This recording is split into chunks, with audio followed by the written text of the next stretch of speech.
Ele não. Bom dia! Bom dia! Bom dia! Eu sei que eu pensei no bom dia do Mourão, cara. Muito bom dia! Sábado, 24 de junho de 2023, direto de Encantado, a terra do maior Cristo protetor do mundo, sob a proteção de Deus, enquanto não formos censurados, estamos iniciando mais um Ele Não. Nessa semana temos muitas notícias impactantes, muitos discursos novamente do nosso presidente da República que tem impactado e chocado o mundo. E muita coisa vai ser passada a limpo aí, destruindo narrativas e reestabelecendo as verdades. Como todos os sábados, à minha direita, Davis Fak. Bom dia, Davis. Bom dia, Éder. Bom dia, Gilmar, Gustavo e nossos queridos amigos que todos os sábados estão aí. Uma semana de várias implosões, né? Humor negro. É, uma semana de muitas implosões, né? Algumas nós vamos comentar. Algumas vamos comentar. A minha outra direita, Gilmar Facchini. A Torre Eiffel tem quase 200 anos e talvez não tenha ouvido tanta bobagem aos seus pés como essa semana, né? Muito bom dia. Bom dia, Éder, Davis, Gustavo, os amigos que nos acompanham todo sábado. É um prazer imenso estar aqui novamente e realmente, né, o nosso presidente não cansa de falar bobagem, né? Eu gostaria de saber quem é o mentor intelectual de tanta coisa, né? Acho que a gente já até... A mentora. Eu acho que tem chance, viu? Tem grande chance. Ela tá com muito poder, né? Com muito poder. Eu acho que ela vai ser o motivo da implosão do governo. Né? Já que estamos falando de implosão, né? Daqui a pouco ela tá plantando a semente para... Da discórdia. Boa, da discórdia. Na espaçonave comandando as operações, não de joystick, mas com todos os equipamentos necessários, Gustavo Gislene. Muito bom dia, Gustavo. Bom dia audiência, bom dia colegas de bancada. Aí, ó, melhor. Estamos todo mundo na tela. Todo mundo. A cada semana que passa a gente acha que pode melhorar e só piora, né?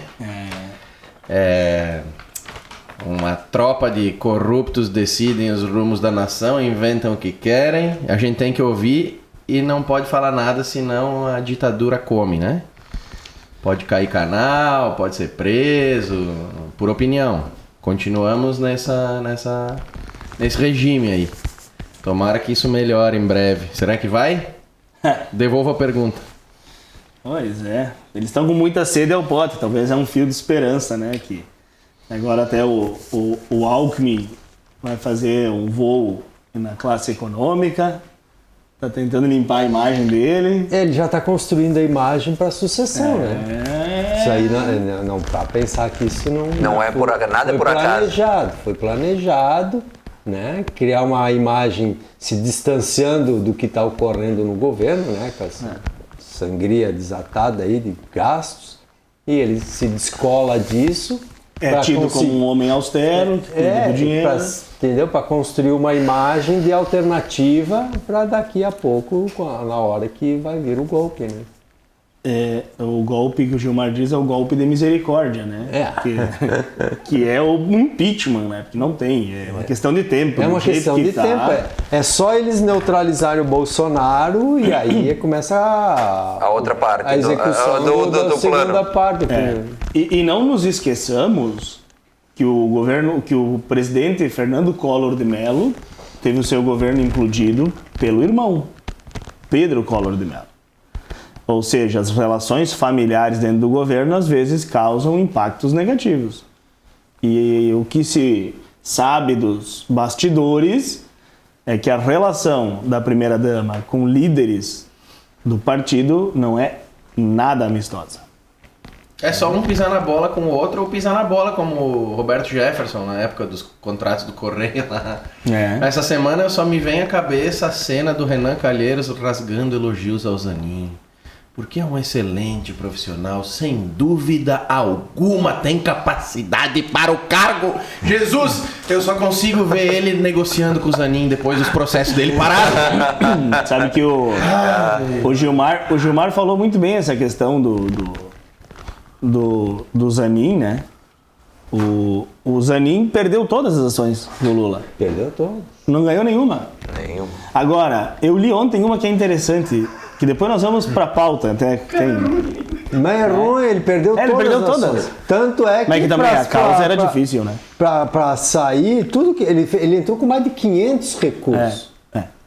Provocou lágrimas no Gilmar Mendes, nós já vimos aqui. Ele botou tanto processo lá no STF que o Gilmar Mendes chegou a chorar. Se emocionou. Mas não ganhou nenhum. Nada. Ele não ganhou um sequer. Pelo contrário, ele foi aumentando a pena conforme passava. Exatamente. Conforme ia para outra. Ele entrava com um recurso para a instância superior, a instância superior aumentava a pena. Entendeu? Então, o Lula só está ali, não por ele. Porque os juízes do STF decidiram que... Mas não por uma ação do advogado. Vamos ver o que vai acontecer, mas essa é pauta. Vamos... Isso aí que o Gustavo... Eu ia dizer, nós estamos... Isso aí que o Gustavo... Mas só para encerrar então, isso aí que o Gustavo estava falando, do Renan Calheiros, o PCC percebeu isso, percebeu que na política está funcionando essa história de encher na justiça de pessoas alinhadas, e agora o PCC está financiando o curso de direito, né, para quem tiver interesse, mas desde que depois se comprometa. Ele já está fazendo isso para ter os advogados. Agora eles estão escolhendo um grupo, então, que queira se comprometer a estudar para fazer concurso para promotor e juízes. Por quê? Porque eles viram um modelo que funcionou. Está funcionando para os políticos, funciona para uma parte do crime organizado. Para o aparelhamento político do crime organizado de político, funcionou. E vai funcionar para eles, estão copiando o modelo. Então vão fazer exatamente a mesma coisa.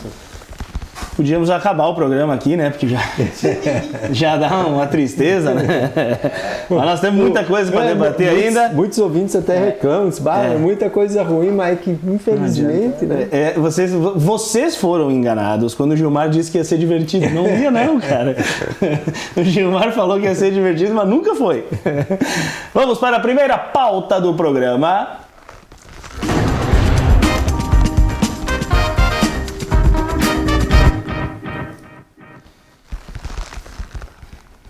General Dias acusa ABIN de fraudar documentos do 8 de janeiro. Ex-ministro de Lula admitiu manipulação no relatório, mas responsabilizou o ex-diretor da entidade, Saulo Moura. E aí, é assim que se implode um governo, né? Um começa... Um joga pro outro. Agora começou o jogo de empurra, né? Agora viu que a bomba tá no colo, entendeu? Tanto que ele não... Eu peguei a fala, né? Claro. Eles tinham negociado que ele não iria ser chamado para a CPI. Só que a própria imprensa já largou mais uma bomba, então não teve como ele escapar. Então, essa CPI aí, se for séria, tá escancarado que teve dedo de gente graúda. Isso aí foi armado, não tem mais como eles esconder. Agora, e ele falou que a própria ABIN falsificou os documentos. Olha a gravidade da acusação do general Dias. Ele está falando que a ABIN, que é o Serviço de Inteligência, fraudou um documento. Agora, eu não sei o que vai acontecer, mas a bomba vai explodir. No colo de quem não se sabe. Eles estão passando de um para um. Eu imagino que vai explodir no Bolsonaro, porque eles vão pegar alguma coisa, alguma pessoa que estava lá. Talvez o silêncio do Bolsonaro. O advogado ontem lá na sessão do TSE disse que o silêncio do Bolsonaro era indicativo de que estava planejando que... Gilmar, é um absurdo isso, né? Um general admitir que houve fraude num relatório tão importante e expor um outro colega, um outro general, justamente nesse momento que as coisas começam a cair, né? As máscaras começam a cair. A gente tem algumas coisas que salientar ali, né? Primeiro é a participação importante do presidente da CPMI, o Arthur Maia, né? Que ele não desistiu, ele disse, né, desde o primeiro momento que ele ia chamar as peças importantes, faria de tudo, pelo menos, para que fossem chamadas, porque não cabe a ele, né? Precisa ser votado, mas que ele continuaria colocando os requerimentos em votação porque ele achava que os fatos tinham que ser apurados. Então essa convocação do general Dias está na conta dele, né? Porque ele insistiu muito, né? E aí ia ficar muito feio, né? Negarem de novo. Mas essa negativa do grupo de esquerda lá da CPMI, ela tem uma base importante que a gente precisa salientar. Ontem ficou muito claro no depoimento do general lá na CPI do Distrito Federal. Ele é um despreparado. Na quinta, né? Exatamente, na quinta-feira. Ele é um despreparado. Ele não tem condições. Só abrir um parênteses, ele foi lá com o texto pronto. Sim, mas só que não encaixou as respostas dele. Mas justamente porque ele não sabia como encaixar, ele não tinha combinado com os caras as perguntas com o texto dele. Ele tinha só as respostas, ele não tinha as perguntas. Claro! Não encaixaram, eu já dei o exemplo aqui do professor que foi para o vestibular com a redação e não encaixou no texto. Exatamente. Mas Exatamente é a mesma coisa, ele foi com as respostas, prepararam ele com umas respostas, mas não encaixou nas perguntas, e aí ele ficou perdido. Não. Ele era um guarda-costas que deram um cargo para ele porque era amigo pessoal do Lula. Amigo pessoal do Lula, né? Mas é um despreparado e ele vai sofrer demais. Ontem não, né? Na quinta-feira, a deputada distrital Paula Belmonte, ela destruiu com ele, né? Fez ele passar vergonha praticamente, né? Foi muito feio. Ele não conseguia coordenar as respostas. Ele se contradizia. Era para ele, se eles quisessem, era para ele ter saído preso de lá. Sim. Porque no momento ele disse que não tinha recebido nada, depois ele acabou no meio das coisas confessando que tinha alterado a documentação. Ele se contradizia a cada resposta, em 15, 20 minutos ele ficava se contradizendo. Então, na CPMI, ele não vai ter tempo de se preparar e vai ser um horror. E ele usando os critérios, né? Porque agora a relatora da CPMI, ela disse que vai pedir o indiciamento e prisão do Silvinei, que é o policial federal, né? Isso, Vasquez, né? Porque ele não tinha entendido a pergunta, respondeu, depois ele mesmo consertou, disse, olha, se ficou mal entendido, eu quis dizer isso, né? Sem ser questionado, ele mesmo, né? E aí ela, como ela tinha levado uma sova, que também é uma despreparada, né? Ela tinha perdido todo o embate com ele ali, e agora ela está se apegando a isso, e dizendo que por causa dessas coisas ela vai pedir, então, a prisão dele no final no relatório. E lá na hora teve até deputados o senador, não me lembro, acho que foi um deputado, que pediu a prisão dele, em função desse equívoco. Só que se esse critério vale, o general Dias vai sair de lá preso. Porque ele já confessou que ele adulterou documentos, informações importantes, e ele vai preso. Ele falou que adulterou. Sim, ele confessou. Que não foi ele, né? Não, agora ele está dizendo que lá dizia que o documento foi para o general, Ele tá num subordinado o GSI, o general do GSI. O GSI. O Gustavo, eu mandei agora, atualizei um vídeo que o Gilmar mandou, que é justamente sobre o chefe da Polícia Federal, que a imprensa, de modo criminoso, cria narrativas quando não consegue se apegar a fatos, a crimes, né, a falhas do governo, dos subordinados do governo Bolsonaro. E aí agora eles não tinham o que falar do Silvinei, não é? Silvinei Vasquez. Silvinei Vasquez.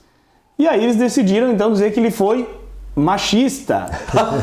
Sim.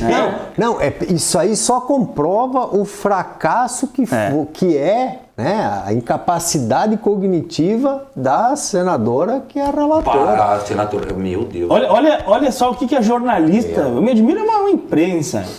Alguém que passa tantos anos numa faculdade pegando um diploma para dizer uma bobagem dessas.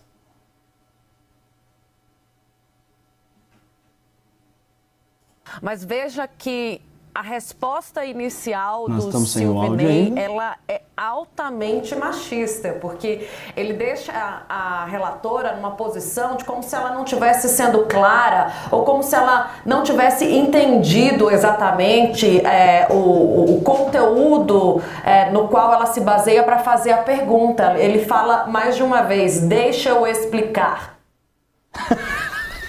Não. Deixa eu explicar, agora é machista. Tu não pode dizer.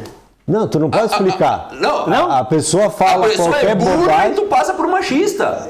Porque aquela senadora, coitada, né, meu? Entendeu? Deixa eu explicar, agora virou É uma problematizar vergonha. uma Não. explicação. É uma vergonha. Eu não sabe? preciso explicar.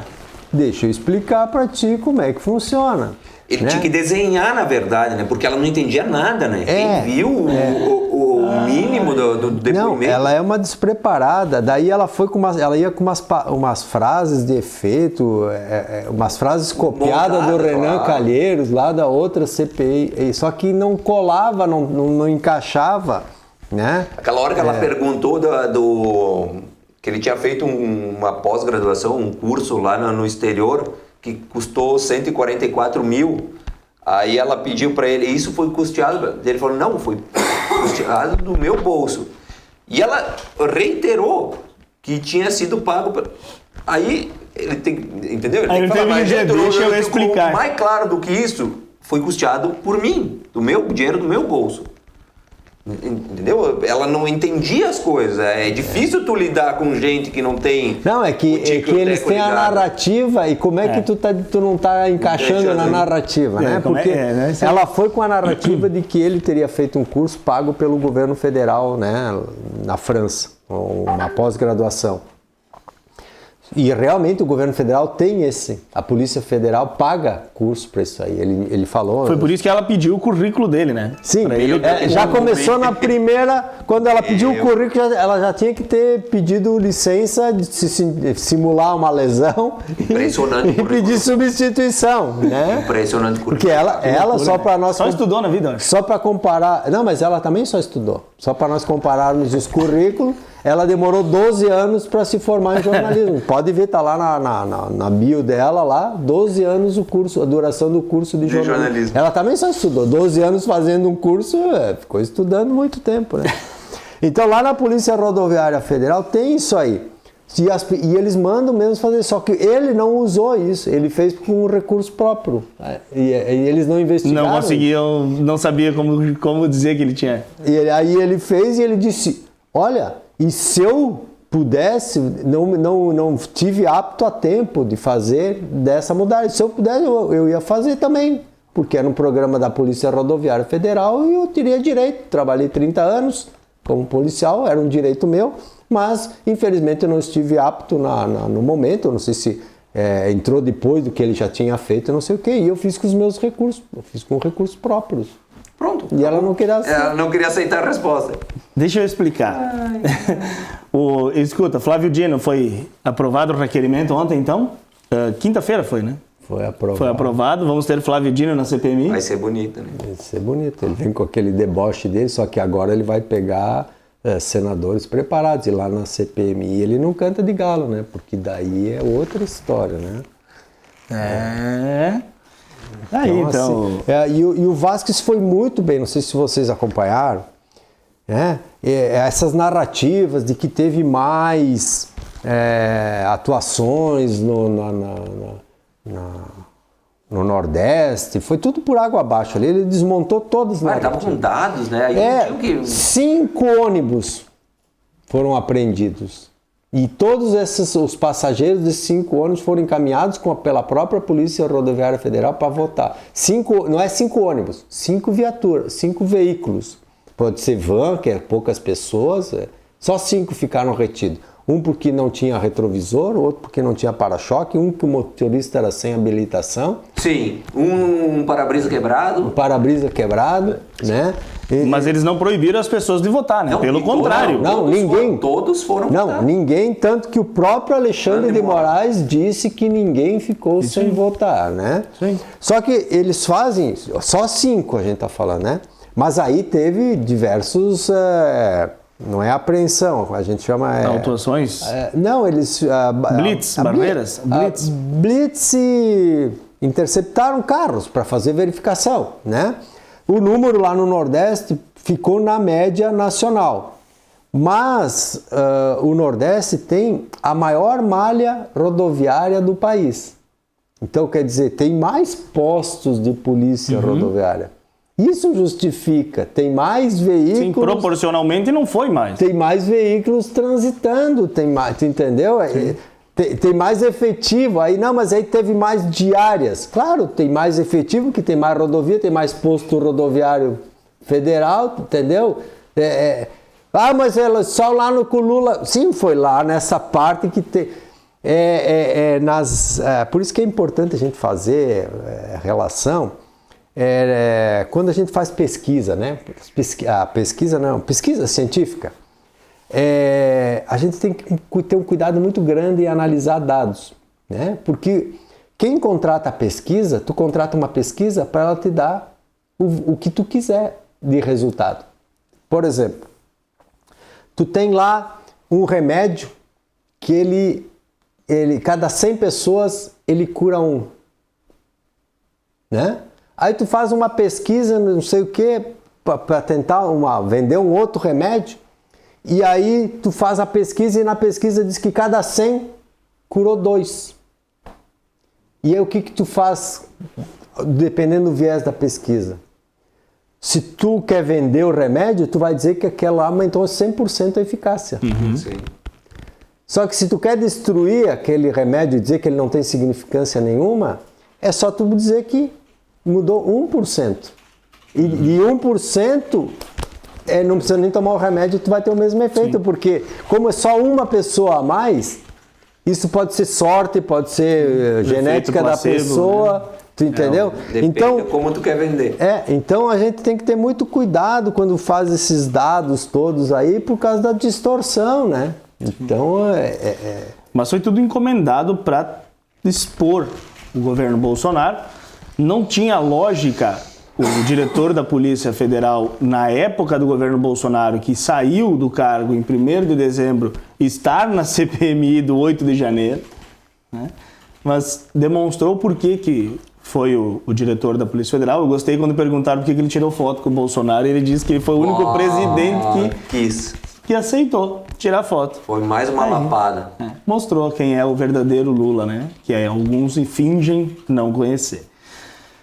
Tem muita coisa para acontecer ainda na CPMI. Nos próximos programas vamos continuar debatendo. Chegou agora a segunda pauta do programa.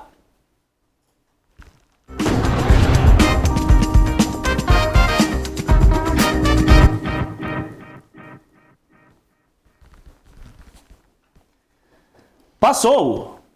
Com 58 votos favoráveis no Senado, Cristiano Zanin é o novo ministro do STF. A votação foi uma das mais apertadas da história.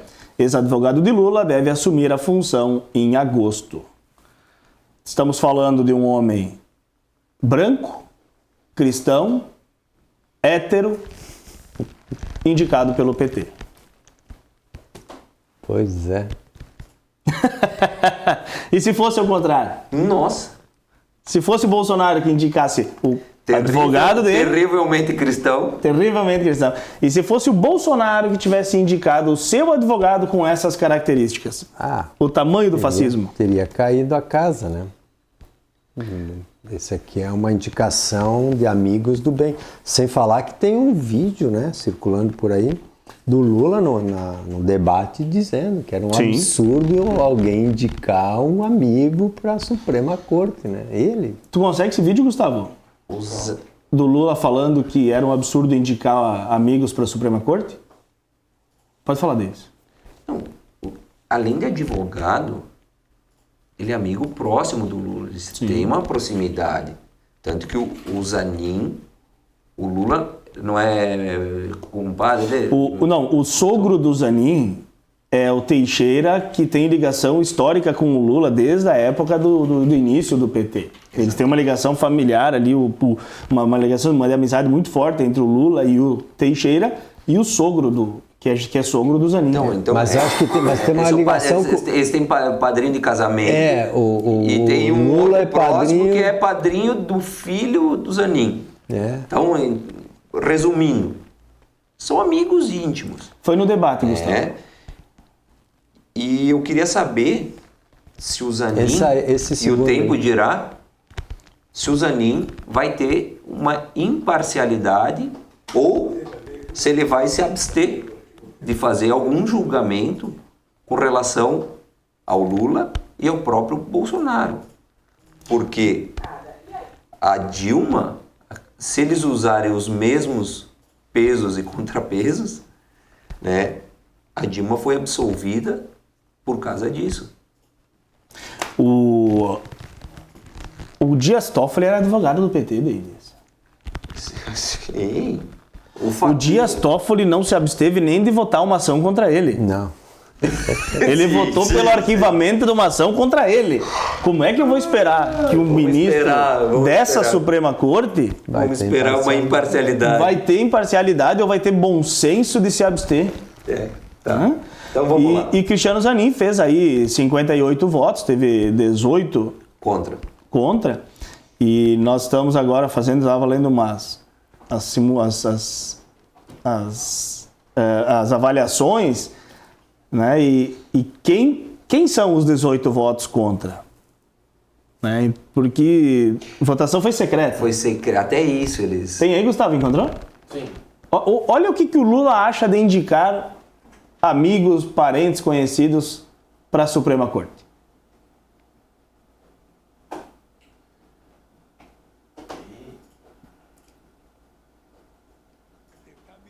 Suprema Corte para colocar amigo, para colocar companheiro, para colocar partidário, é um atraso, é um retrocesso que a República Brasileira já conhece muito bem. E eu sou contra. Eu acho que a gente pode discutir no futuro, se tiver uma nova constituinte, sabe, quem sabe ter mandato ou não, quem sabe as pessoas terem uma limitação maior. Mas eu acho que a Suprema Corte tem que ser escolhida por competência, por currículo e não por amizade. Aí. Vamos lá. Teve gente que acreditou nele. Competência, vamos lá, Gilmar, quantas ações ele ganhou do Lula? Currículo e amizade. Não tem nem uma mestrado, doutorado, não tem nada. A mais honesta alma desse mundo mentiu de novo. Mentiu de novo. Não tem como, né? É difícil. Mentiu de novo. É uma vergonha, tá aí. E não se sabe quem foi o senador da base do governo que votou pelo Zanin, né? Alguns acusam Flávio Bolsonaro, ele deixou muito claro que não votou. Não, isso aí do Flávio Bolsonaro, quem está espalhando isso aí é o MBL. O MBL começou uma campanha, né? Em seguida a votação, já acusando. Eles editaram o vídeo, né? Eles fizeram um corte. Né, de uma fala ali que não diz nada do que ele falou o tempo inteiro. Tem que assistir todo o pronunciamento do Flávio Bolsonaro para entender que não tem nada a ver, não votou favorável, muito antes pelo contrário. Tem muitos outros senadores, por exemplo, eu desconfio mais, né, embora eu goste do senador, mas pelas falas poderia ser muito mais o Seif de Santa Catarina. Que falou que para indicação, os critérios de indicação, e que realmente os critérios de indicação é notável saber jurídico e uma indicação do presidente. Não tem muito o que fugir disso. Ou seja, é uma escolha que o presidente pode fazer. Se a pessoa é preparada ou não, é subjetivo. E teoricamente deveria... A sabatina é para isso, né? Mas então assim, o MBL entrou em campo, o MBL tá num processo de... Eu não sei, baseado em que eles acreditam que eles ainda têm alguma relevância, porque eles têm uma série de mongolões que seguem eles cegamente, né? Tem uma turma. mas eles não têm relevância política nenhuma, né? E eles querem abocanhar... Eles se acham líderes da oposição. Eles querem abocanhar essa liderança da oposição, só que não é de uma forma natural. Ontem, por exemplo, o Bolsonaro viajou para Porto Alegre, né? No avião comercial. No avião comercial, eu quero ver se eu encontro, Gustavo, o bilhete que a... Ah, sim. Tá no... É verdade esse bilhete. Tá no Twitter. Tá no Twitter, dele né? Dele mesmo. Cara, o bilhete que uma moça da limpeza Do avião deixou pro Bolsonaro mostra o quanto ele é querido. Eu tenho esse... E é isso que o pessoal não entende. Até aqui, eu já achei. Eu tô mandando pro Gustavo. Gustavo, pode colocar na tela, por gentileza? Tá no grupo. A imagem do bilhete do Bolsonaro, que o Bolsonaro recebeu. E é isso que eles não conseguem admitir, o pessoal do MBL. Eles tentam ser oposição, eles tentam ser carismáticos e não conseguem. Aí o passo deles é o quê? Bater na família Bolsonaro. Ali, ó. Bom dia, senhor presidente. Te esperamos muito, mas infelizmente tivemos que descer da aeronave para fazer a limpeza de outro voo. Equipe de limpeza, deve ter o nome da marca ali do... tem o nome das pessoas, eu acho. Te amamos. E aí eu vi um vídeo dele entrando no avião, que ele entra antes, né? Tirando foto com a tripulação. E as aeromoças conversavam entre elas. Fulana, deram o nome lá da moça da limpeza. Ela estava esperando aqui, ela queria tanto ver o presidente, ver se ela saiu. Quer dizer... Onde ele vai, ele é abraçado, ele é querido pelas pessoas. Essa é a diferença. É uma liderança nata, né? O MBL está querendo impor. Na verdade, o MBL, ele construiu uma imagem, né? Eu fui para a rua, convocado pelo MBL lá, né? Durante a Dilma. Tu viu? Eu votei na Dilma. Mas o Gilmar também apoiou o MBL. Mas é que na verdade eles se apresentavam como uma liderança, eles lideravam os movimentos. Eu defendi o Kim Kataguiri, achando que ele era realmente um jovem promissor. Só que aí, lá pelas tantas... Ele é bom, ele tem qualidade. Ele se perdeu. Ele não tem qualidade deles. Desculpa, o que tu fala de qualidade, eu digo que ele tem boa oratória e eloquência verbal. Então, sim. Não, mas não é qualidade. Ele é bom nisso. Aí eles se perderam porque a gente tem que lembrar que eles aderiram ao Bolsonaro no segundo turno daquela eleição. Eles foram lá no primeiro turno eles não estavam com o Bolsonaro. Quando foi pro segundo turno, eles foram lá na casa do Bolsonaro pedir para tirar foto com ele. Na coletiva do Bolsonaro com a prancha de surf. Exatamente. E tinha o Marcel Van Hatten junto. Isso, não? Exatamente. Foi ali que ele aderiu ao Bolsonaro. E aí a gente não pode esquecer que em abril de 2019, em maio praticamente, mas findado abril, 4 meses de governo, o MBL faz um pronunciamento se afastando do governo, alegando que não eram as pautas que eles defendiam, que não tinham privatizado as empresas, que não sei o quê. 4 meses, não estava nem o governo formado ainda, de uma mudança radical, completamente... Né? Mas a verdade por trás disso é que não conseguiram cargos. Eles queriam 4 meses de governo, só briga com o governo em 4 meses quem está lá dentro, porque não conseguiu cargo. Quem não ganha um pouquinho. Porque não tem nada de programa de governo sendo implementado em níveis de desagradar tanto para te deixar o governo. Então aí caiu as máscaras deles nisso aí, né? E eles conseguem enganar essa parcela da população que ainda acredita que era pela causa mesmo, que eles estavam contra o Bolsonaro, quando na verdade não, foi uma inimizade porque eles queriam cargos para ter participação ativa dentro do governo, e o governo Bolsonaro foi formado de forma técnica, como a gente viu, né? E aí o tal do MBL acabou então criando mais uma narrativa, uma mentira que faz com que nós tenhamos que perder tempo justificando coisas que seriam desnecessárias, ao invés de focar no nosso verdadeiro adversário que está destruindo o país. Então, Cristiano Zanin, novo ministro do STF, com o apoio de 58 senadores, Deve assumir em agosto já. Em agosto. E Só lembrando que o Zanin demorou menos de 30 dias para participar da sabatina, né? E o André Mendonça ficou 5 meses. Isso aí. Né? Só para terem uma proporcionalidade. Nós temos que fazer um outro parênteses aí também. Ele vai ficar até 2050 pela idade que tem. São 27 anos que nós vamos sustentar isso aí. Entendeu? Então ele está aparelhado para 27 anos pelo PT. Esse cara é franciscano, né? Porque ele está largando um escritório que ganha milhões para ganhar 37 mil. Esse é o outro ponto, né? O que faz alguém sair de um escritório que ganha milhões para ganhar 35 mil? Não é só para ter o título de ministro do STF. Não é vaidade. Não é vaidade. A mesma pergunta eu faço, por que eles brigam tanto? Porque eles poderiam se aposentar com 65 anos, se eu não me engano, eles exigiram lá, fizeram uma lei para ir para 75. Para ir para 75. Se quando eles saíssem aos 65, eles já iriam receber todo o salário da integral, né? Eles iam ficar em casa ganhando a mesma coisa. Eles querem trabalhar mais de 10 anos. Por que vocês acham? É a mesma resposta do Zanin. É os únicos que gostam de trabalhar. Mas por que será? Não é pelo salário. Não. Vamos lá, vamos aguentar. Vamos aguentar, nós não vamos desistir. E por não desistirmos, nós vamos agora para... É outra bomba, cara. A terceira pauta do programa...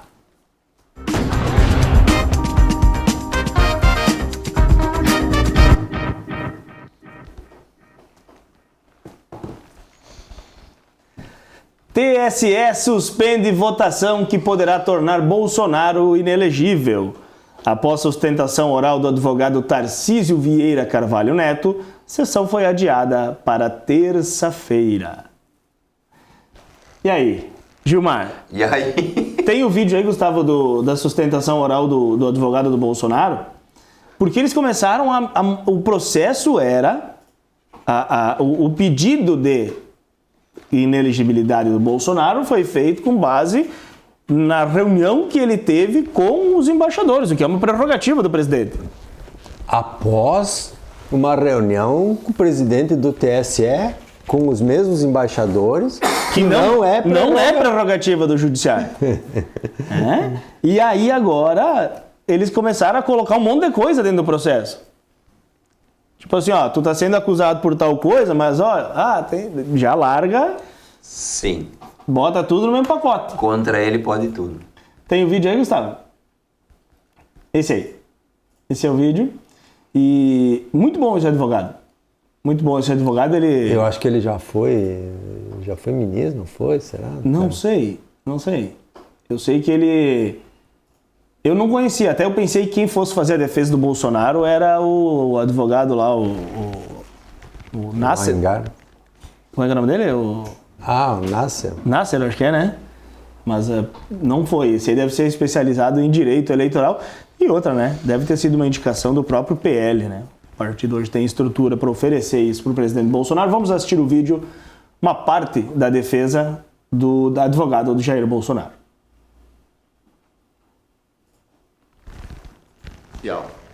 A autora, com todo respeito, sem nenhum pudor, junta esse documento apócrifo, impertinente, sem qualquer conexão com a lide. Os achados que vieram do Supremo, o ministro Alexandre pode me corrigir se eu estiver errado, contém, por exemplo, uma perícia papiloscópica sobre esse documento, dizendo assim, não é assinado, não é datado, não possui identificação, jamais foi tocado por alguém que não o escrivão da Polícia Federal, que fez a diligência e não se ocupou de colocar nem luva de látex, e a advogada que acompanhou a diligência. São as duas digitais que estão nesse documento, que nem merece o nome de documento, porque não é identificado, não é datado. Chegaram a dizer, Tarcísio, você tem participação? Não, tem até erros de português, ministro Carminho. É um documento risível, é um documento que foi parar na casa do ministro Anderson, não saiu de lá e não teve propósito outro senão ir para o lixo. E nunca foi publicado e nunca foi aplicado o artigo 136 da Carta Política Maior, convocação do Conselho da República, Conselho de Defesa. Vejam, houve quebra da cadeia de custódia, o documento é inútil, e inútil inclusive para o que ele pretende insinuar. Aliás, pelos mesmos fatos, ministro Cássio, a doutora Lindora, vice-procurador-geral da República, pediu arquivamento da investigação pelo âmbito criminal, pelos fatos do 8 de janeiro. Processo da relatoria do ministro Fux. Esse documento nunca foi publicado. Não há lastro jurídico para retirar dele nenhum efeito, muito menos eleitoral, retroativamente a julho, para corroborar um discurso de que lá em julho o presidente acendeu uma tocha olímpica que aparece lá em janeiro.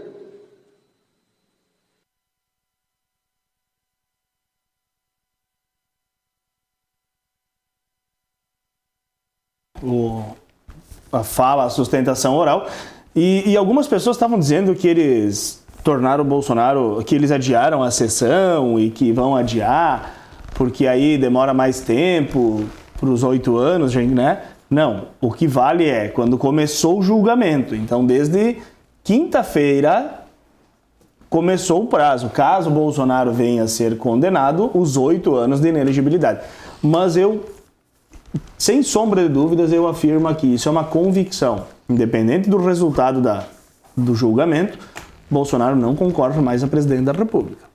Eu penso que Bolsonaro vai ao Senado se ele não for inelegível.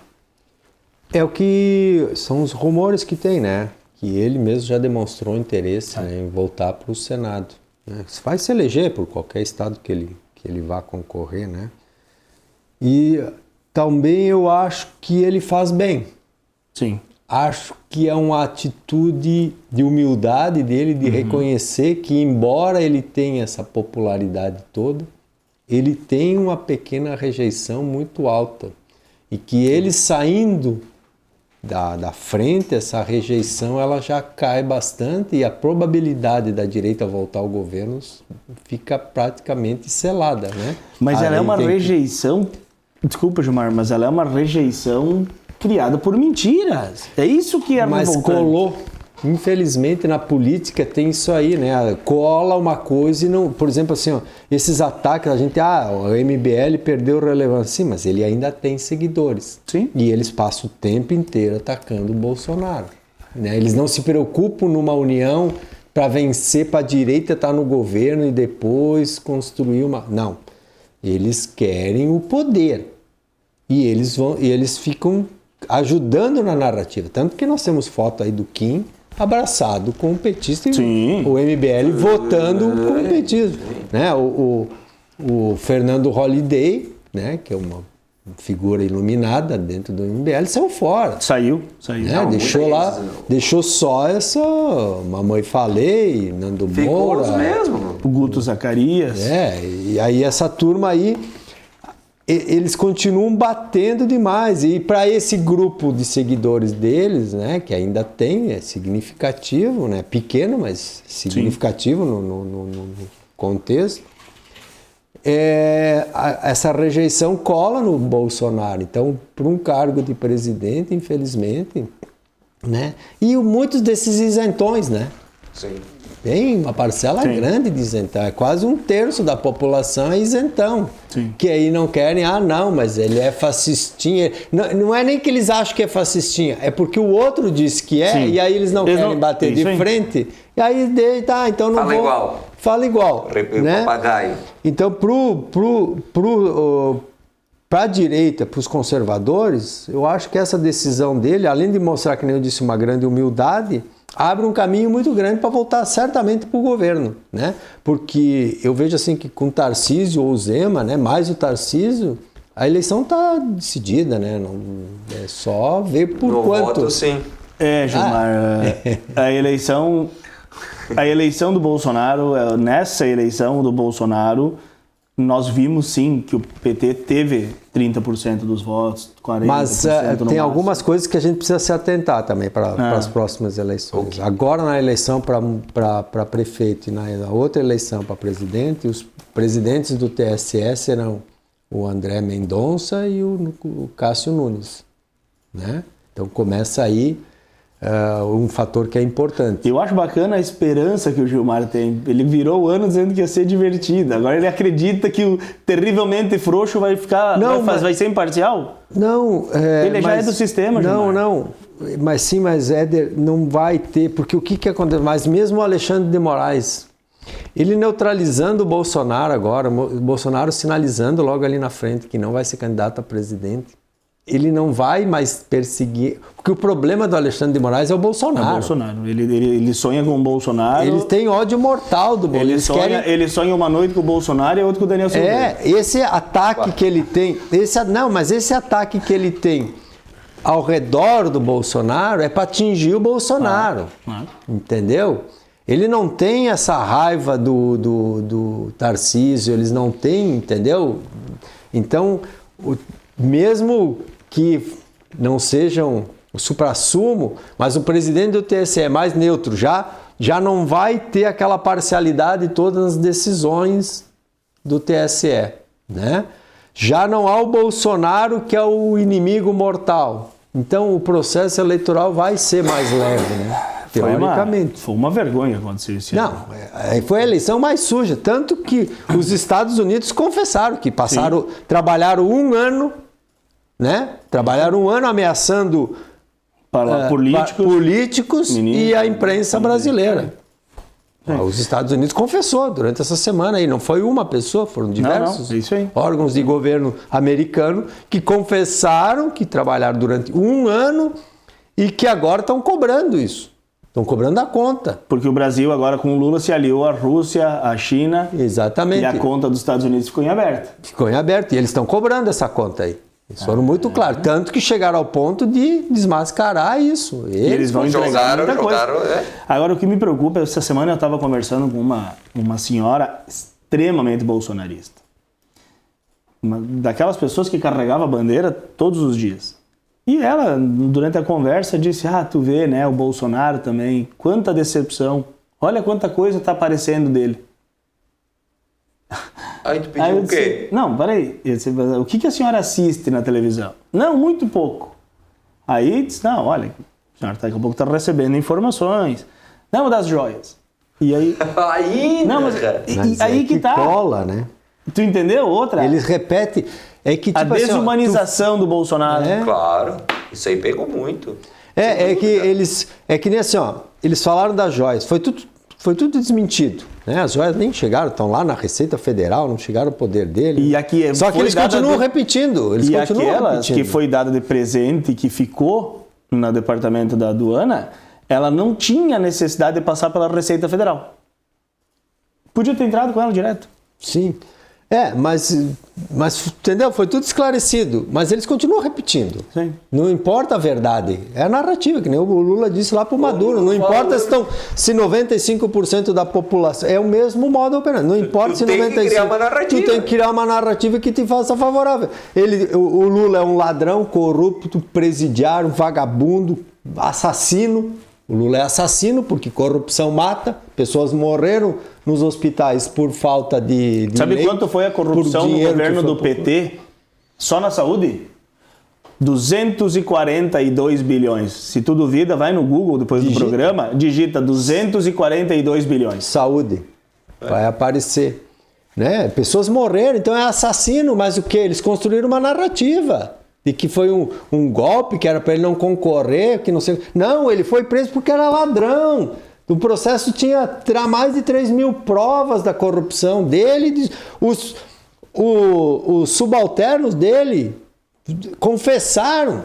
Um deles devolveu 500 milhões de reais, 88 milhões de dólares. E ele devolveu, ele disse, não, eu roubei, tô aqui, eu vou devolver. E acredito que seja só uma parte. E esse não foi tudo, né? Esse que devolveu, ele não era o diretor. Não. Ele era subordinado ao diretor. Exatamente. Exatamente. E ele devolveu, ele confessou Esses caras que devolveram devem estar tão arrependidos. O Palocci, para quem não sabe, para quem não conhece o sistema lá, o Palácio, é assim, tem a sala do Lula e o Palocci tem uma sala do lado com uma porta entre os gabinetes. O Palocci e o Lula era uma pessoa só. O Lula recebia alguém e chamava o Palocci para decidir. O Palocci confessou todos os crimes, disse que o Lula é ladrão. O Palocci disse que armou, que era armado os esquemas de corrupção, levava e as caixas de dinheiro. Ele confessou. O cara é um ladrão, confesso, todo mundo na volta confessou. E não foi o Moro. Que eles dizem que o Moro, não, foi o Moro, foi mais 10 juízes em 3 instâncias, todos, e ainda as sentenças do Moro ainda foram brandas, os outros juízes ainda aumentaram a sentença. Todos aumentaram e todos por unanimidade. Por unanimidade. Então, aí ele vai lá e ele diz pro Maduro que, olha, não importa a verdade, nós temos que construir narrativas, é o que eles querem fazer com o Bolsonaro. Olha o que é narrativa. Chegou aos meus ouvidos, de uma fonte com muita credibilidade, que uma professora aqui do nosso município, de história, que anda em um carro muito, muito bom, produzido pelo capitalismo. Ela teve a audácia de falar na sala dos professores que o problema da Venezuela é o quê? Os Estados Unidos, claro. É o mesmo discurso, é a narrativa de Cuba, é a narrativa agora da Venezuela. E aí eu fico pensando assim, né, essa pessoa que me contou, eu disse, tá, e aí? Eu não falei nada, eu saio para não ficar ouvindo. Mas os alunos?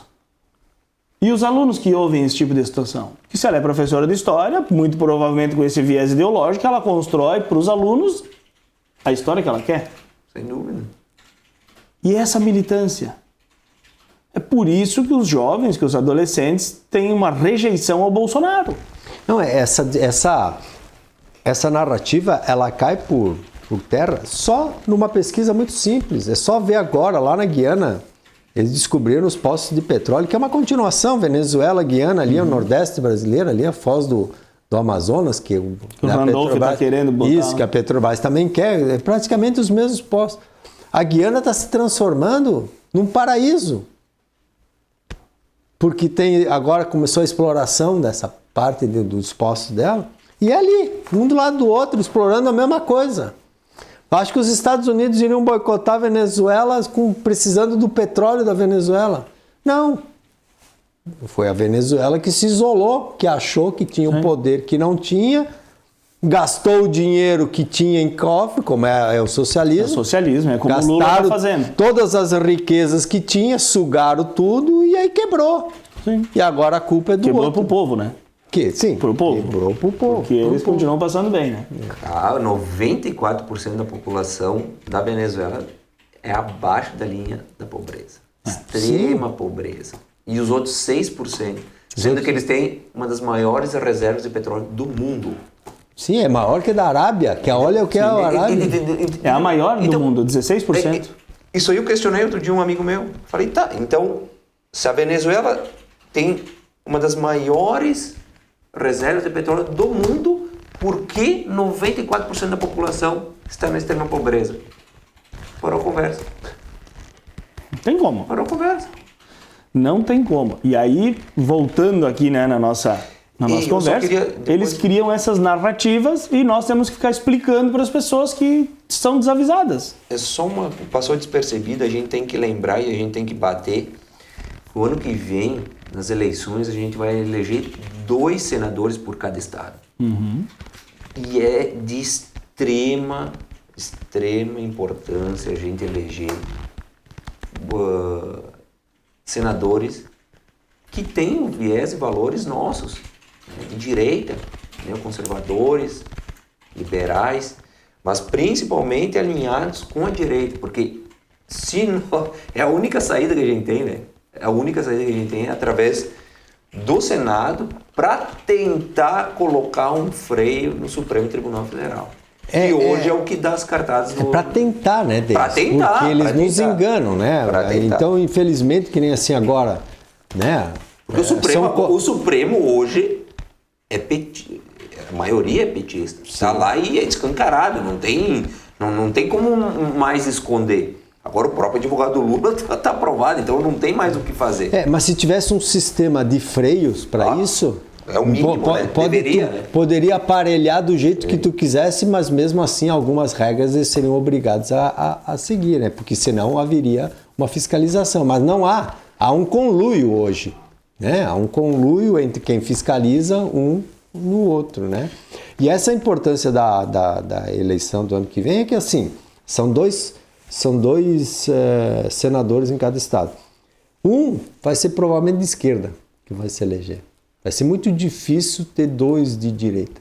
Então, mas tendo um de direita em cada estado, já vai ser 33%.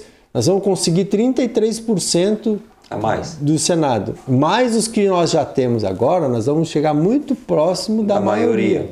Se não tiver a maioria. O nosso problema é a fidelidade desses candidatos que eles não nos põem para votar. Agora, nós aqui tivemos que fazer uma escolha que era ou Mourão ou nada, ou alguém deles, né? Então, aí, só que tipo assim, Mourão, até que ponto é? Os Estados Unidos está dizendo que foi o Mourão que negociou a traição o ano passado.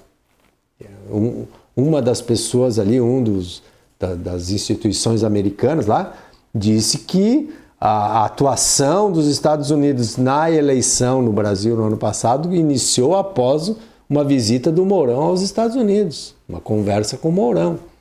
Então a gente não sabe a fidelidade dessas pessoas, a gente vota porque acredita, que é o que nos resta, é o que nos apresentam, né? Mas a peneira deveria ser na escolha dos candidatos, né? E tudo isso desemboca ali na nossa pauta, né? O julgamento do Bolsonaro, por algo que é da sua prerrogativa, acho que é a primeira vez na história, e ele pede que o seu julgamento tenha a mesma avaliação, a mesma jurisprudência da chapa Dilma-Temer, né? Só que se tivesse o mesmo critério, já não precisa nem ter julgamento. Só que agora, até o Estadão, acho que foi, publicou que com os novos ministros o entendimento é de que pode ser diferente. Eles já estão adiantando, né? O que acontece é o seguinte, o adiamento da votação me pareceu ser estratégico, né? O que aconteceu naquela sessão foi o seguinte, o advogado do Bolsonaro destruiu todos os argumentos que tinha, né, a ação toda. E a gente sabe que a fala dos advogados no julgamento no STF é só um rito. Sim. Porque eles já vão no minuto seguinte eles já estão lendo um voto de 10 páginas, de meia hora, uma hora de voto, que já está pronto. Não importa o que o advogado fala. Só que ontem ele foi tão incisivo, ele foi tão feliz, ele destruiu todos os argumentos que tinha, e como o TSE tinha chamado até a imprensa internacional para acompanhar, ia ficar muito feio eles votarem depois da destruição de todos os argumentos condenatórios.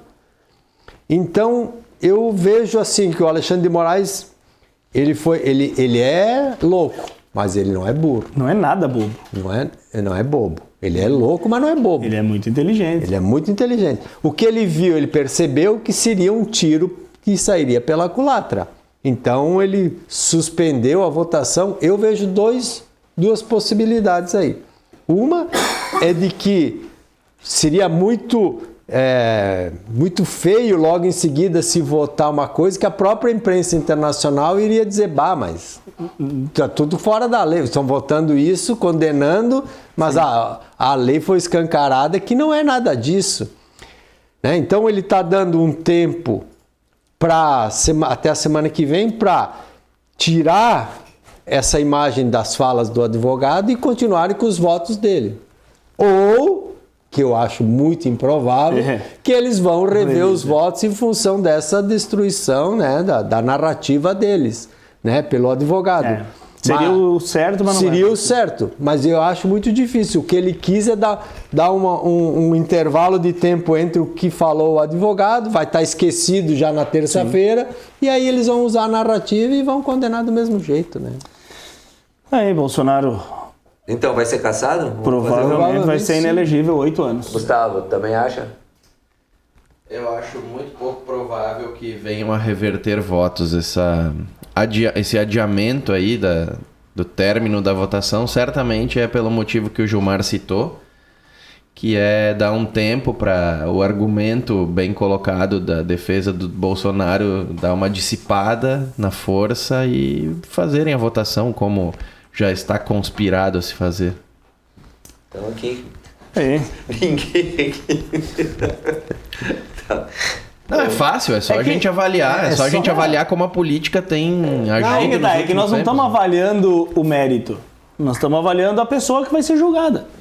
Se fosse qualquer outro do processo. Se fosse qualquer outro político a ser julgado que não fosse o Bolsonaro, a gente podia dizer que ele ia ser absolvido, porque não tem elemento para inelegibilidade. E Éder, tem mais uma coisa, né? Nós não podemos esquecer que é o seguinte, o Alexandre de Moraes foi lá negociar com o Lula a indicação de 2 ministros que estão votando agora nesse processo aqui. Sim. 2 indicações no TSE foram indicações do Alexandre de Moraes. E a gente falou há pouco que o Alexandre de Moraes é inimigo mortal do Bolsonaro. Sim. É uma inimizade pessoal. Ele deveria até se compatibilizar em julgar o Bolsonaro. Sim. Mas não, ele fez mais do que isso. Ele foi lá pedir que indicasse 2 juízes da relação dele, que votam com ele. Tá aparelhando tudo. Então, cartas marcadas, né? Vamos lá, Bolsonaro vai continuar sendo nosso grande líder da direita. Vamos para a nossa próxima pauta do programa.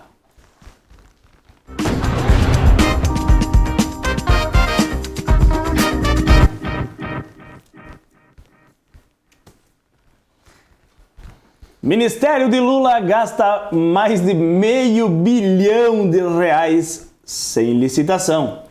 Comandado pelo ex-governador do Amapá, Valdez Góes, pasta do desenvolvimento regional é o terceiro que mais gastou sem licitação. Pode, Gilmar? Eles podem tudo. Podem. Mas veja bem, de 500, eu não me lembro assim os valores precisos, mas se eu não me engano, de 540 milhões que foram empenhados até agora, 510 foi sem licitação. É importante as pessoas entenderem por que a licitação ela tem uma importância grande no uso dos recursos públicos. A licitação, a corrupção, na verdade, não é... As pessoas têm aquele, né, o mito, né, de falar, não, mas aquilo lá ganhou 10% e tal. O problema da corrupção não é os 10%. O problema da corrupção ou da falta de licitação é que é o seguinte, eles combinam uma obra, vou dar um exemplo assim, eles combinam uma obra que é de 10 milhões, o orçamento. E eles chegam lá e eu vou dar para ti, mas eu quero 10%. Aí as pessoas imaginam que essa obra vai custar 11 milhões, mas não. A partir do momento que o corruptor pagou o corrupto não fala mais nada. Ele não apita mais nada, ele já ganhou dele, ele está quieto, o dinheiro não é dele. E aí o outro não vai fazer a obra por 11, ele vai pedir 35. Ele vai fazer os aditivos? Não é nem pedir fazer os aditivos, é combinado antes, porque a comissão já é combinada antes. Então, em vez de apresentar um orçamento de 11, apresenta um orçamento de 35. Quem começa a mandar na obra e no dinheiro, quem tem a chave... sem os aditivos. Sem aditivo. Quem tem a chave do cofre é a construtora. Por isso que as construtoras mandavam... Olha as planilhas... Né, que foram destruídas, inclusive agora, as provas. Então, esse é o problema.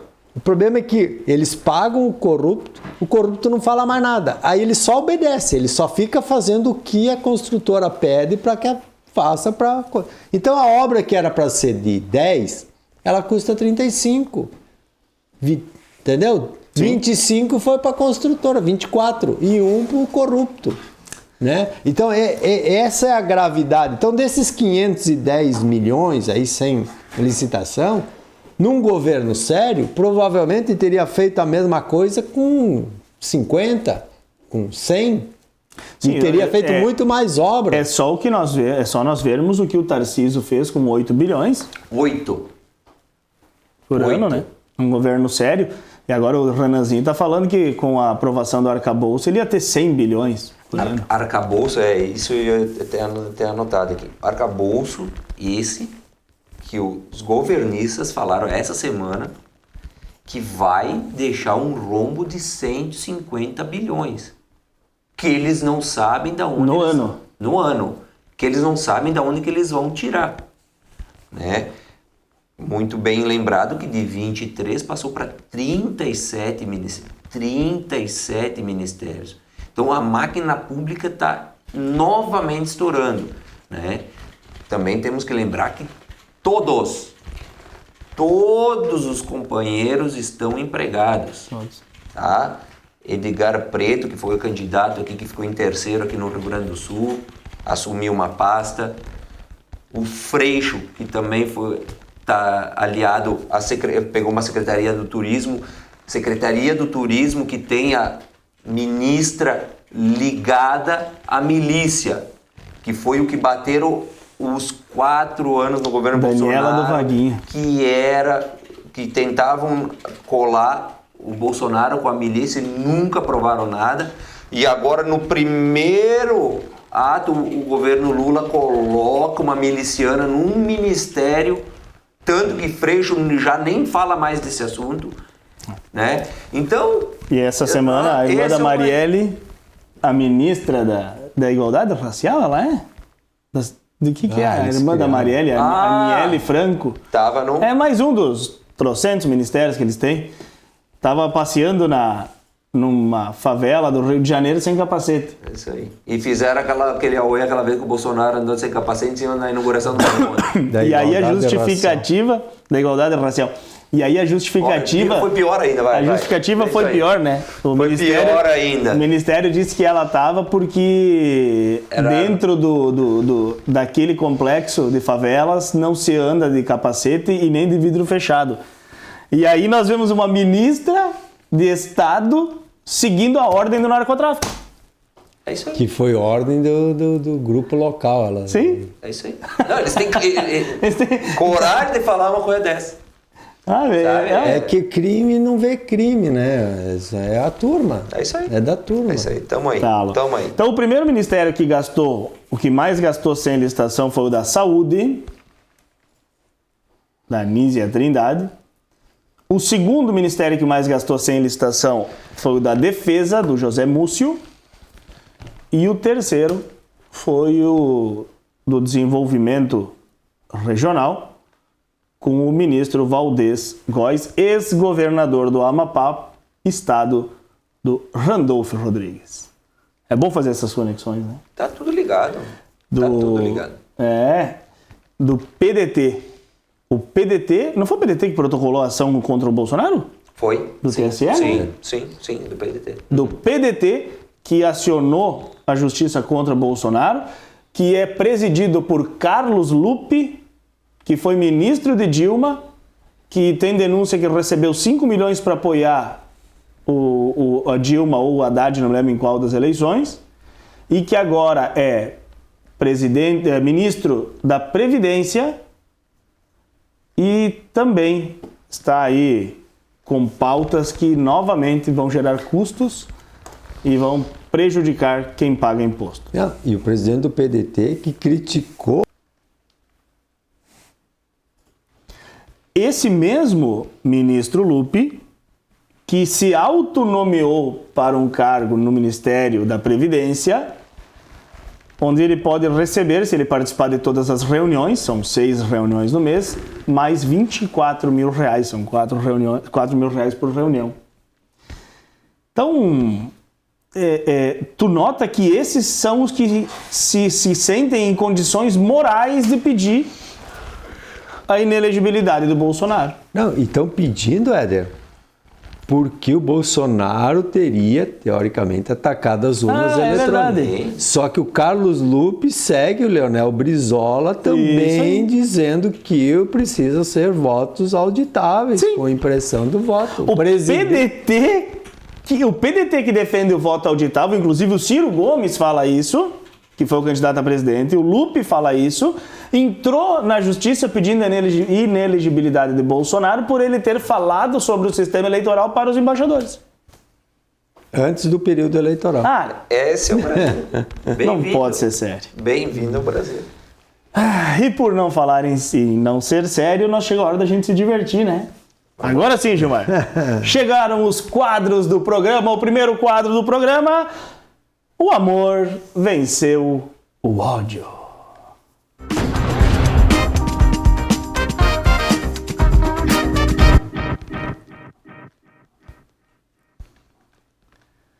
No quadro O Amor Venceu o Ódio,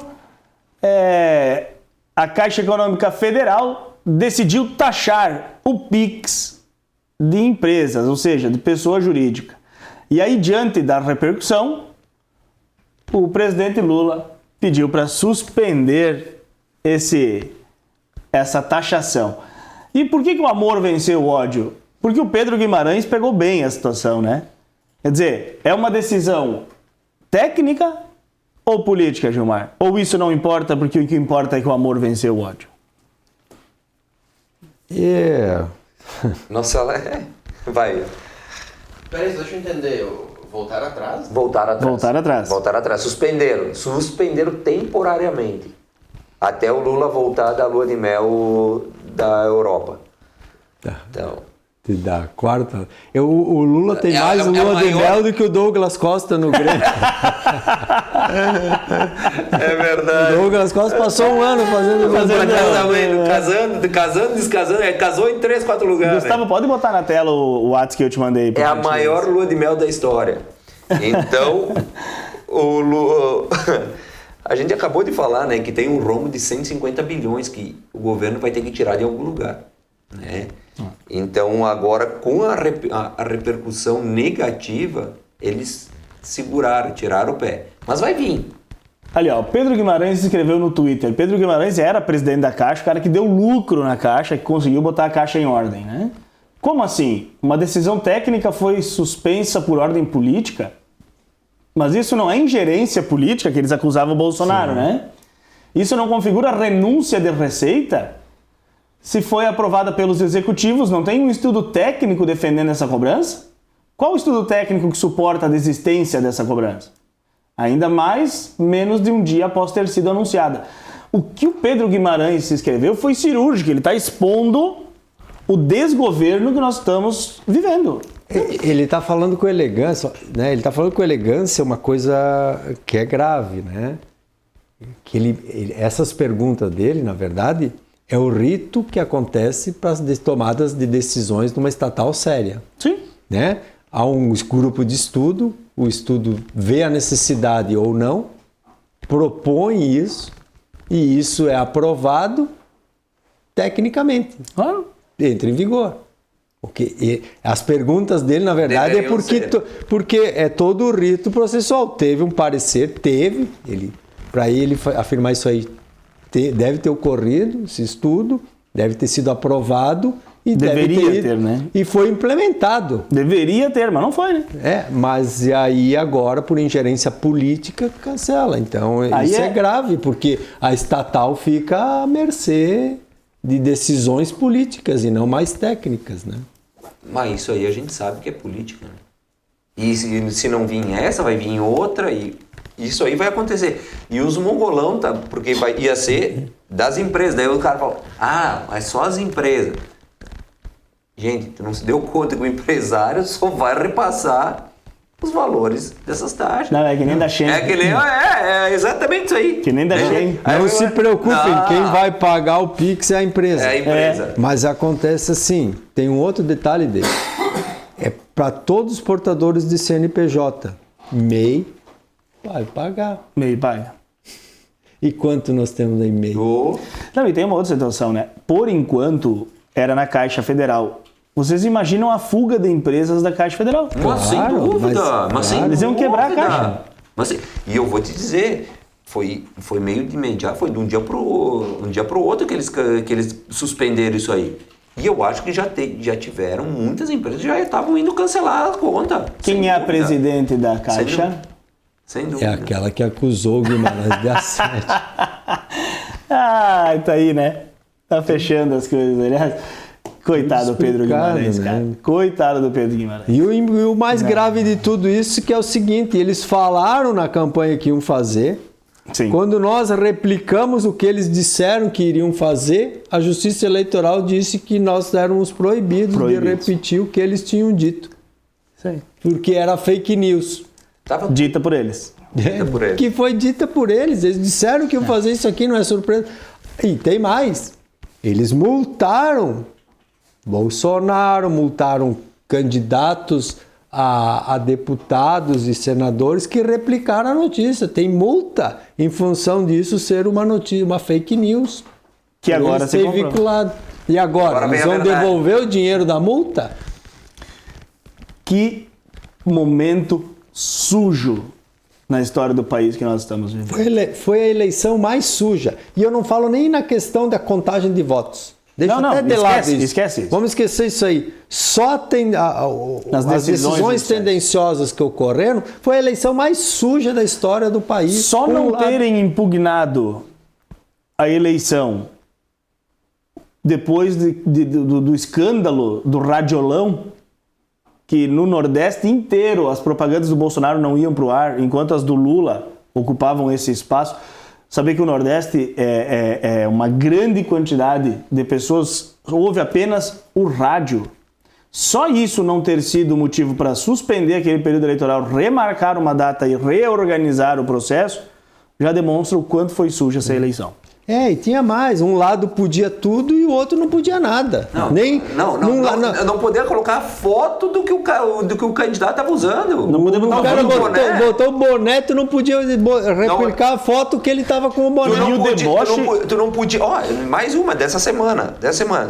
Não podia falar da ligação do Lula com o ditador Ortega da Nicarágua. Não podia vincular.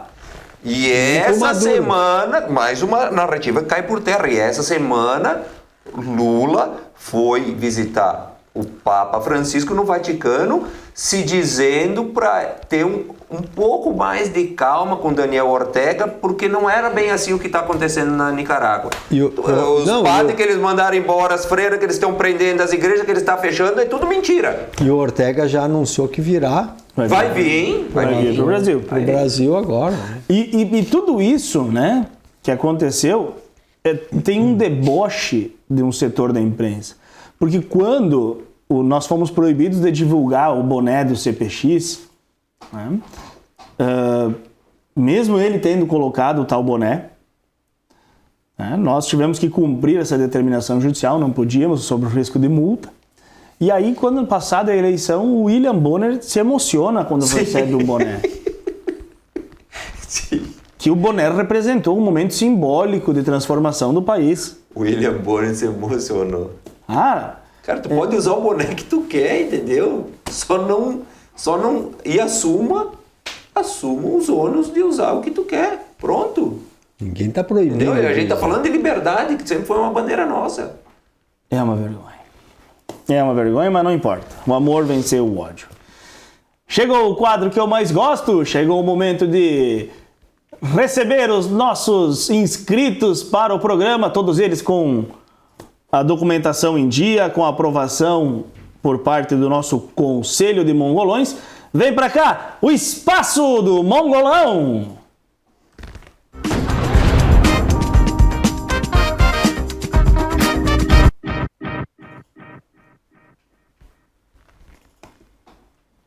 No Espaço do Mongolão de hoje, temos ela. Novamente. A primeira vez. Já teve aqui? Já teve. Já teve? Ih. Ela que errou a previsão, porque era para nós estar morto quarta-feira.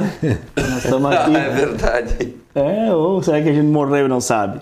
Tá no vídeo, Gustavo. Tá num vídeo, eu mandei ele dar uma olhada na pauta no grupo do WhatsApp.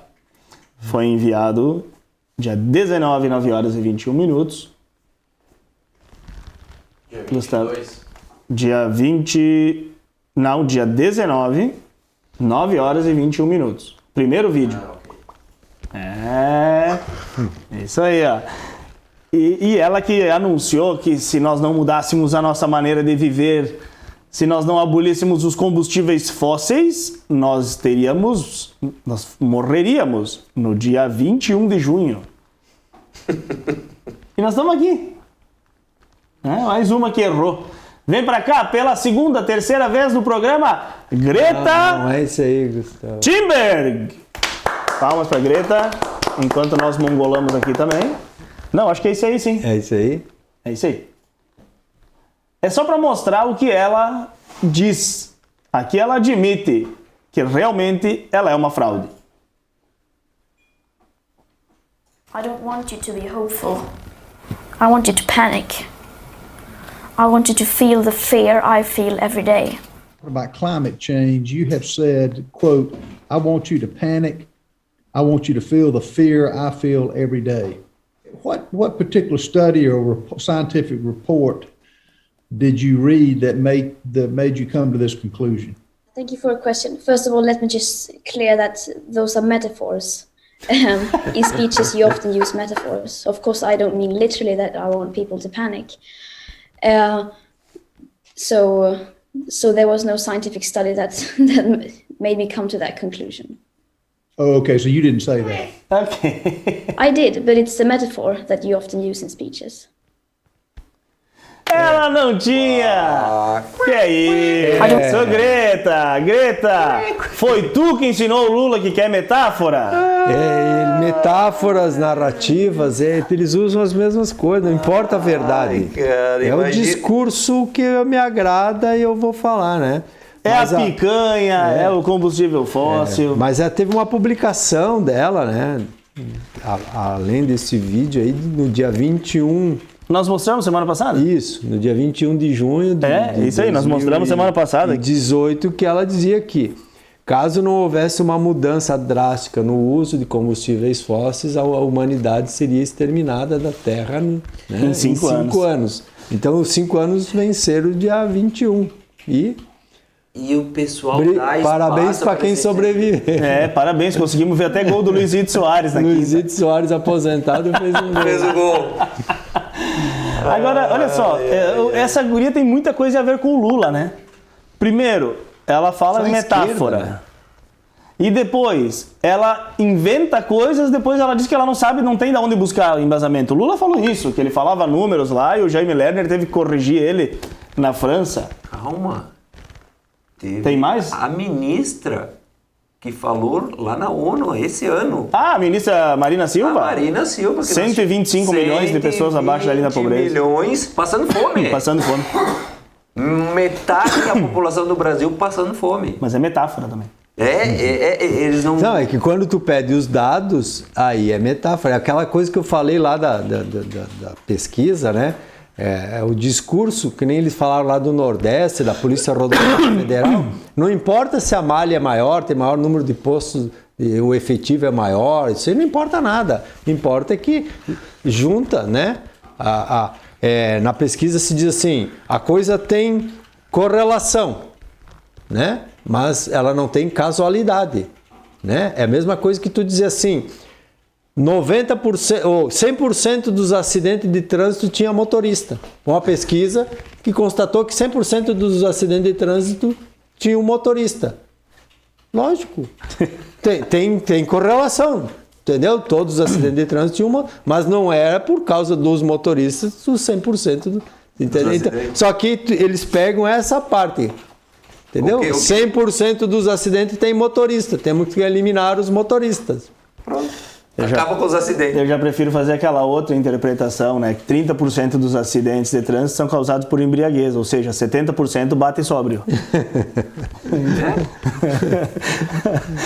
Temos mais um mongolão, ele em geral.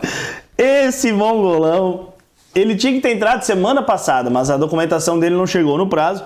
E agora ele veio para estrear aqui no nosso programa, deputado Luiz Carlos Rauli. Parabéns.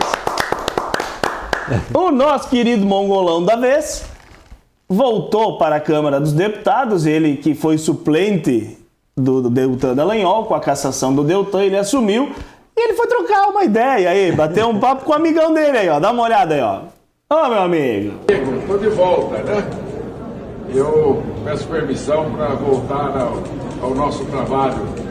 Meu ídolo, meu querido amigo, tive a honra de conviver contigo. Estou aqui de volta. Volto com a tua iluminação. Salve, doutor Ulisses Guimarães. Esse é o político que tá em Brasília. O homem que conversa com as estátuas. Imagina que sai o Deltan Dallagnol e entra um político desses aí. É o que eles precisavam, o que o sistema precisa. Claro. É o que o sistema precisa. Tanto que ele foi escolhido a dedo, né? Porque não era pra ser ele. Não era pra ser. Não era. Foi escolhido Por mais uma manobra. Não era pra ser e botaram. Não era, tem mais, meu Deus. Falar com o Ulisses Guimarães, bateu um papo com a estátua. O Brasil não é traidores. O Biden cumprimenta peraí, né? para aí. Calma. Tem. O Gilmar deu spoiler. Gilmar. Então, já que o Gilmar anunciou o nosso próximo mongolão, vem pra cá, Joe Biden! Não vi. O nosso querido Joe Biden, que é o Leslie Nielsen da vida real, né? Ele é uma comédia. Estava num evento na Índia e começa a tocar o hino indiano e ele imediatamente tem essa reação.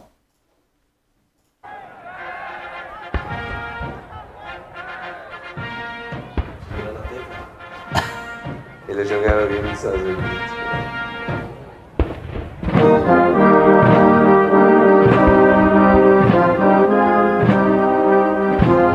Olha, cara. Bem falhado, olha. Vai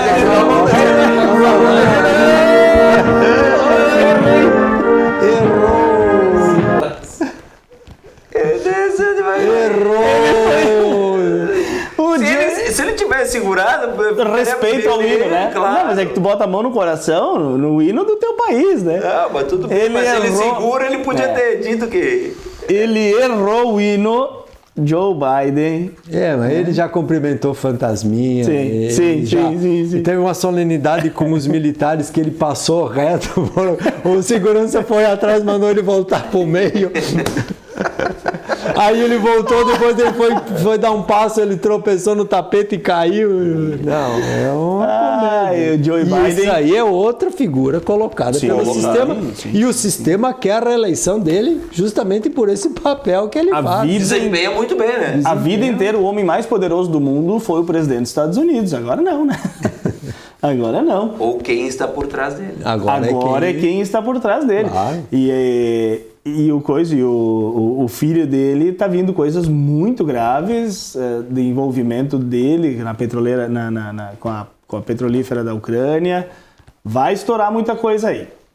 Aí, o Joe Biden, primeira vez que ele vem, eu acho, né? Ele é a primeira vez? Acho que é o primeiro. Ele é a primeira vez, né? Então, mongolão internacional. Agora, eu não sei se essa menina não é aquela que fazia um programa infantil. Eu até vou dar uma olhada porque é bem rápido, porque eu não lembro dela ter vindo aqui. Não, é a primeira vez. É a primeira vez, né? Eu só não sei quem é, eu achei que era uma anônima. Não. É uma... Se é a mesma, ela tem, inclusive, maior canal de yoga no Brasil. É essa aí, ó. Isso aí, ó. Essa dona querida, vamos chamar agora pela primeira vez. Vem pra cá, Priscila Leite! Se não for ela, pedimos desculpa, mas era pra ser. A Priscila Leite, do perfil do Twitter, então essa aí, a mongolona, diz o seguinte: se não fosse o Nordeste, nesta hora já teríamos muitos exilados, presos, torturados e sabe-se Deus mais o que. Vitória gigante de Lula, da democracia, ainda bem que a gente tem a gente. É que agora... Faz essa cara pra tela. Nos 4 anos... Queria ver... Nos 4 anos do governo Bolsonaro teve muito exilado, teve muito preso, torturado... E sabe-se lá Deus... Não, tudo que ela coloca, temos muitos exilados. Tem exilado do lado do Bolsonaro. Tem. Bota ali, Gustavo, de novo, por gentileza.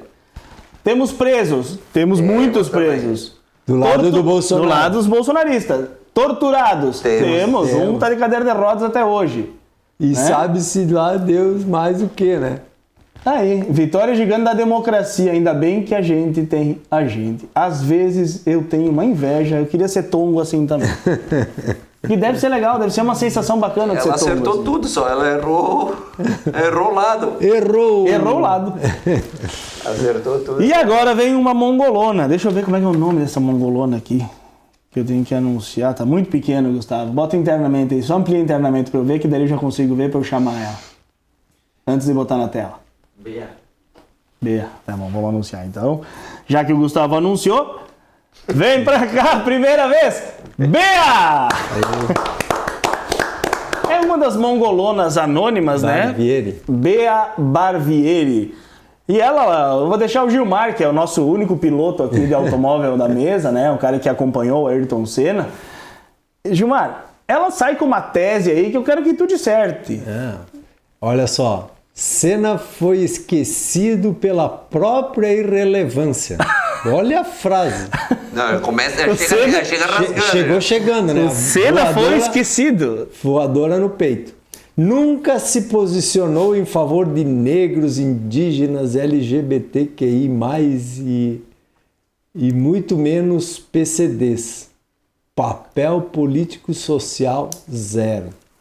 Primeiro que o Senna nunca foi esquecido, é uma das maiores figuras mundiais e no Brasil. Segundo que o Ayrton Senna foi pioneiro entre pilotos de corridas a criar uma instituição. Instituto Ayrton Senna. Instituto Ayrton Senna. Com o Seninha. Ele gastou, né, na época, investiu uma fortuna para criar, né, o Instituto Ayrton Senna, justamente para atender pessoas negras, então não sei se indígenas, mas eram pobres, né, portadores de necessidades especiais. Tem diversos programas espalhados pelo Brasil inteiro, né? E eu volto a frisar, num pioneirismo, né, numa época em que piloto de Fórmula 1 vivia mais pelo glamour, né? Houve o Senna foi responsável por uma transição, né? Até a chegada, até a chegada dele, os pilotos saíam para beber no sábado de noite e ir para uma festa, acordavam no domingo de manhã e iam correr. Foi o Ayrton Senna que profissionalizou a categoria. O Ayrton Senna chegou lá, ele tinha preparador físico pessoal, ninguém tinha, eles não se preocupavam com isso, era só glamour, né? E o Ayrton Senna então inovou e logo em seguida então ele começou principalmente pelo Brasil. O Ayrton Senna foi a pessoa que levou o Brasil para o mundo inteiro. Todos os domingos tinha uma bandeira do Brasil correndo um circuito, né? No Japão eles ainda comemoram o aniversário dele. Comemoram, dia 21 de março, né? E um patriotismo com a bandeira do Brasil fantástico. E além de, então, como era cristão, né? Nunca negou isso, né? Confessou, inclusive, que em muitas vitórias ele chegava a ver uma luz, né? Que era a presença divina, né? Então um cristão fervoroso e mais do que tudo, né? Ligado a causas sociais, fundou um instituto, pegou uma parte da fortuna e depois da morte dele, eu acho que grande parte da herança ainda foi para esse... A irmã dele ainda mantém. A irmã dele continuou e aplicaram esses recursos. Sabe por que essa Bea falou isso? Porque o Ayrton Senna não viveu num momento de lacração. Na época não era moda lacrar. Não ele não precisava disso. Não lacrava, ele ajudava de modo... E outra, nós ficamos sabendo das ajudas do Ayrton Senna depois da morte dele. Exatamente. Não fazia discurso oportunista.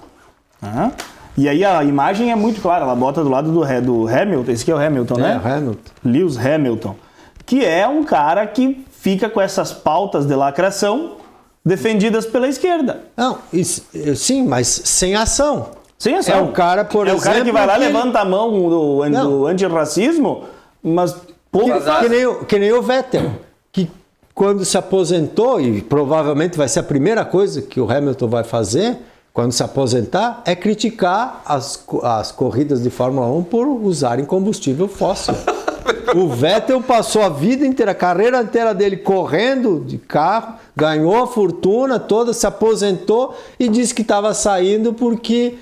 na decadência, né? Não tinha mais contrato, ninguém mais quis. Aí ele disse que ele saía porque ele não se sentia bem porque está correndo numa categoria que usava combustíveis fósseis. Mas quando ele estava no auge recebendo os contratinhos, estava lá pianinho, bem quietinho. O Hamilton tem bem esse perfil. Mas é exatamente. Vai acontecer. Essa é a lacração da mongolada. Tá aí, encerramos o quadro Espaço do Mongolão, né? Que trouxemos algumas figuras pela primeira vez aqui, alguns anônimos, alguns famosos, mas assim, momento de diversão. Chegou a hora da vinheta emocionante, Gustavo. Eu pensei que era vinheta. Era o celular do Gilmar. É o meu despertador com o remédio. O remédio não, a hora que tá acordando, né, cara? Chegou o momento do quadro Foi Bom Enquanto Durou.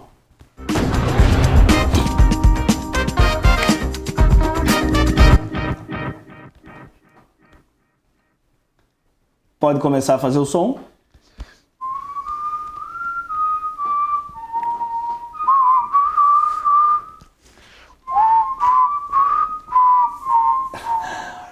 Eu não posso perder a piada. O Gustavo é músico, pra quem não conhece, né? Toca todo tipo de instrumento possível, tem uma afinação, né? Então, o assobio do Gustavo, Gilmar... Eu tô tentando ajudar.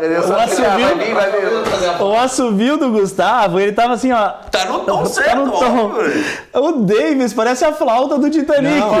Não, deixa eu ajudar. Mas não vai fazer? Não, deixa eu ajudar. Acontece que se ficasse só o som do Gustavo, teria que pagar direitos autorais, cairia o sinal. O Davis entra que é pra mostrar que não... O ECAD não pega. O ECAD não pega. Aí o ECAD daí não pega. No quadro Foi Bom Enquanto Durou, tem as realizações do Bolsonaro aí na área da segurança pública contra o crime organizado. Vai estar na tela aí, vamos ler juntos. Então, no governo Bolsonaro, nós tivemos apreensões recordes que geraram 3,9 bilhões de prejuízo ao narcotráfico. Aí ele perdeu a eleição. Sim, lógico. Ali ele perdeu a eleição. Tu imagina que em 4 anos eles tiveram 1 bilhão de prejuízo por ano por causa do presidente Bolsonaro. Por isso que o Anderson Torres está preso ainda.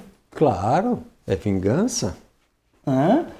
120 leilões de bens do tráfico em 2020, com mais de 40 milhões arrecadados, sendo que um agora teve que devolver pro...